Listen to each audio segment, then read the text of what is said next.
Hey everybody, real quick way to reset the oil light on this 2017 Tiguan, and this works for earlier models as well, is you're gonna press this button right here and hold it down, and then you're gonna press the start button. You wanna start the vehicle starting off with the doors closed, vehicle off. So we're gonna press this button right here and press this on button right here.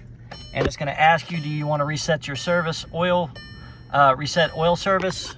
And you're gonna press this to reset it.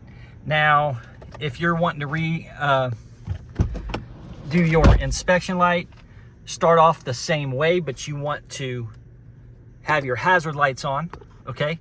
And then it's basically the same right here. You're gonna hold this down, press this button, and it's gonna ask if you wanna reset your inspection, and then you'll just press the OK button, and that's how you do both buttons.